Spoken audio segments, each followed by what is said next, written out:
জানতাম এটারই খোঁজে ছিলে। হ্যালো এভরিওয়ান, আবার একটা নতুন ব্লগে সবাইকে ওয়েলকাম। হেলদি একটা ড্রিঙ্ক দিয়ে স্টার্ট করলাম। সকালবেলা যদি একটা সিম্পল ব্রেকফাস্ট, তাও আবার যদি এত টেস্টি হয় তাহলে কার না ভালো লাগে। এটার খোঁজেই তো ছিলে। তো চলো ঝটপট দেখে নাও। তো ব্রেড, বাটার আর চিজ লাগছে, আর একটু চিনি অ্যাড করতে হবে। একদম ডেডলি কম্বিনেশন। আর এইভাবে ক্রিস্পি করে ভেজে নেবে, তাহলেই হবে, তাহলেই এটা পুরো জমে যাবে। চিজ ভেতরে দিয়ে এই ব্রেডটা যে এত টেস্টি, তার সঙ্গে গরম গরম চা তো একটু লাগবেই। আর এত ভালো ব্রেকফাস্ট দেখে আমার মুখের হাসিটা দেখেছো? আর খেয়ে তো জাস্ট ছিটকে যাবে তোমরা। না না, এটা আমার মুখের কথায় বিশ্বাস করলে হবে না, এটাকে খেয়ে দেখতে হবে। বানিয়ে একদিন ছুটির দিন খেয়েও দেখি, তারপরে আমাকে একটু রিভিউ দিও। এটা এত টেস্টি, এত টেস্টি, না খেলে কিন্তু বোঝাই যাবে না।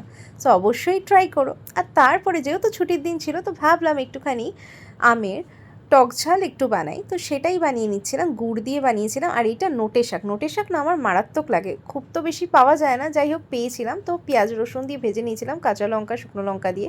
তো এই দিকে এগুলো করতে করতে বড়মশাই বাজার নিয়ে হাজির করেছে। তো ভাবলাম আগে মাছ মাংস কী এনেছে সেটা দেখে নিই। তো এখানে চিংড়ি ছিল, চিকেন ছিল, মাছের ডিম ছিল, কাতলা মাছের মাথা ছিল, আর তোমার বাটা মাছও ছিল। তো যাই হোক, ধুয়ে সব পরিষ্কার করে এইদিকে ভাবলাম ইঁচড়টাই আজকে বানাই। অনেকটা লেট হয়ে গেছিলো সব গুছিয়ে রাখতে রাখতে।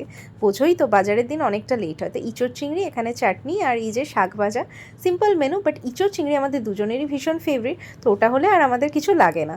তারপরে এই যে চায়ের সাথে টানিয়ে বসে গেছিলাম। আর এই যে ফ্রেঞ্চ ফ্রাইটা কী যে দারুণ খেতে, চিজ দেওয়া। সো আজকের ভিডিওটা এইটুকুই। সো ভালো লাগলে লাইক শেয়ার সাবস্ক্রাইব করে পাশে থেকো।